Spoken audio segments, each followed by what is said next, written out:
And you know, another way to do that, to keep yourself in the community's eye, is to publish a newsletter.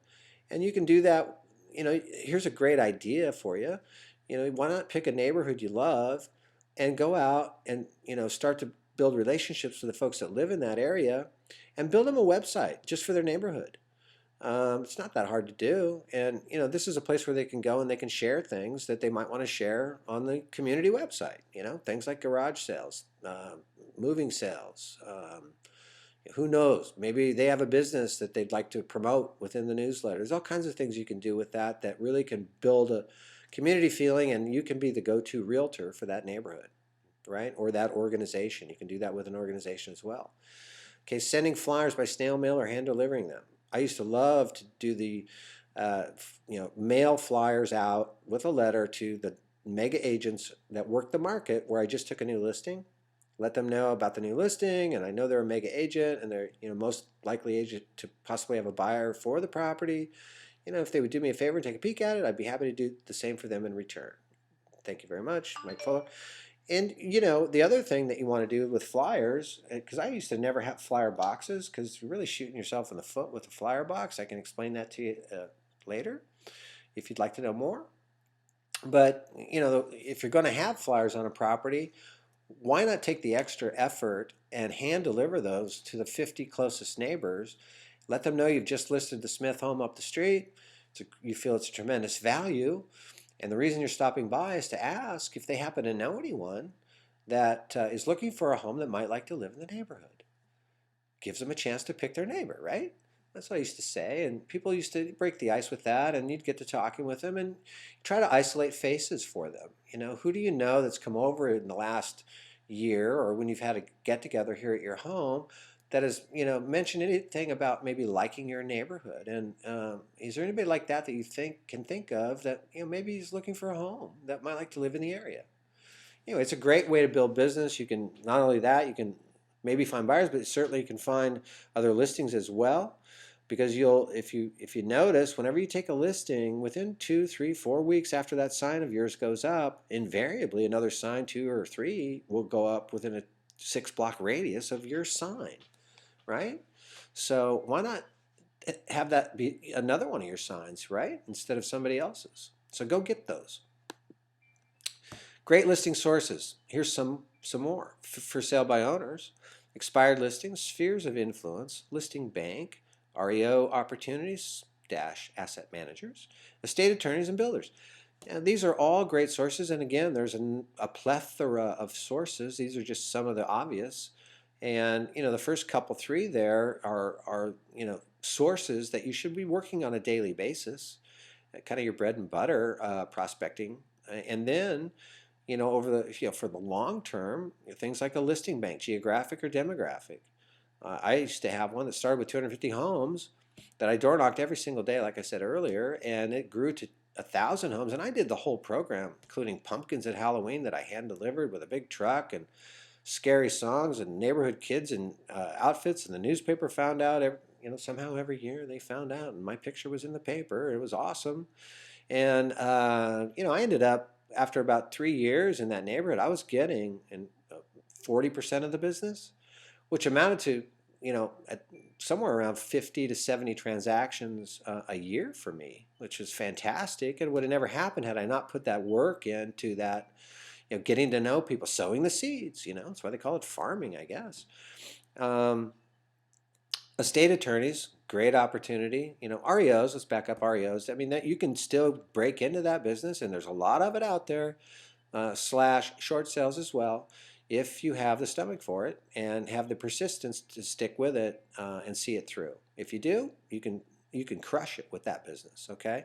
Estate attorneys, builders. Builders right now, they're starting to come out of the woodwork with some great opportunities on land right now. And if you can get yourself in front of some builders that didn't get crushed in the market, and then have some ability to now go out and, you know, purchase some lots and build some properties in the right price range that'll sell, you got yourself a winner there.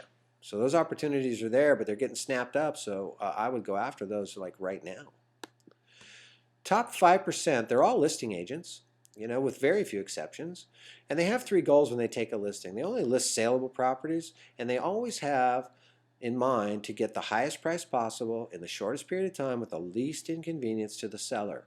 That's the attitude that you need to have to take great listings. I used to love it when I took a great listing and on the way out to my car, I basically say, that one's in the bank in my own mind because it was a great listing. It showed well. I coached them well, and I knew it was going to sell right away. That's a great feeling. Love that.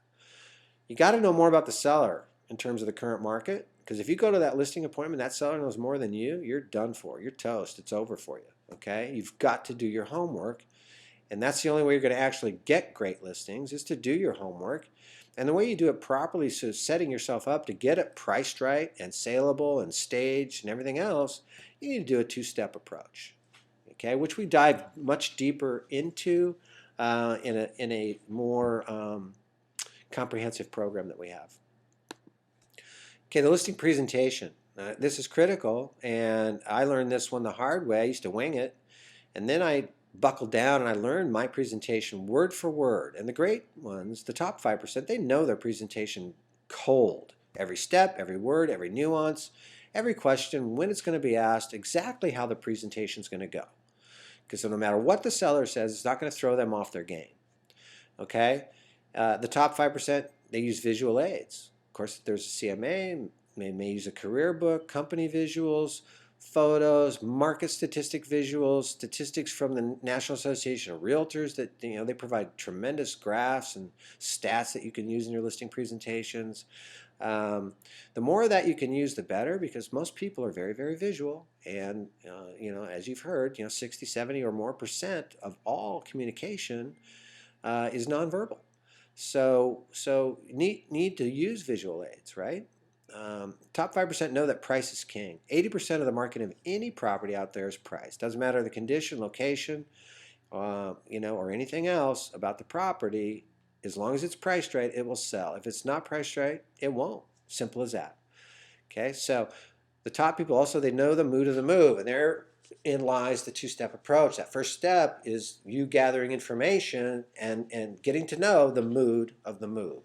So you have empathy for the situation, and you can do the best job possible for that client. There's 10 steps to being a top professional. There's probably more, but here's 10. Step 1, personal appearance. You got to look and act like a pro. Integrity, step 2. Integrity is everything. Pros treat everyone with respect. Okay, step 3, business appearance. Do you communicate success and happiness or something different? Step 4 is attitude. Are you a possibility thinker? Step 5, talk like a pro. In other words, you got to know your stuff, okay? Do you think that Michael Jordan didn't practice harder than any other player, and that's why he was the best of the best?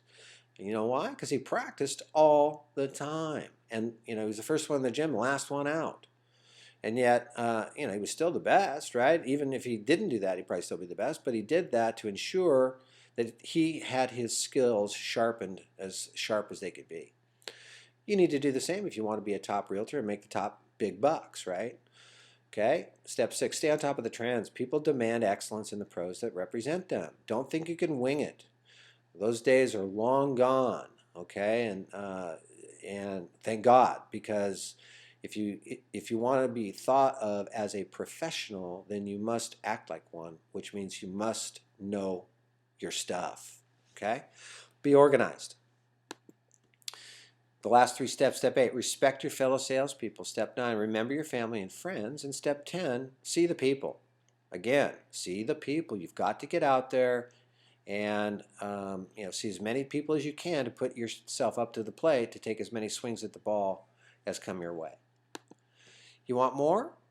Look, if you've liked what you've heard today, and it's gone very quickly, I know, and there's so much more to go over, and this is just a nugget of gold, but if you want the mother load so you can get to the top faster, then simply enter your email, name and best phone number to reach you, and I'll personally contact you for a complimentary 1-hour strategy session, and we'll take a closer look and a deeper dive into your business and where you're at today, where you'd like to go.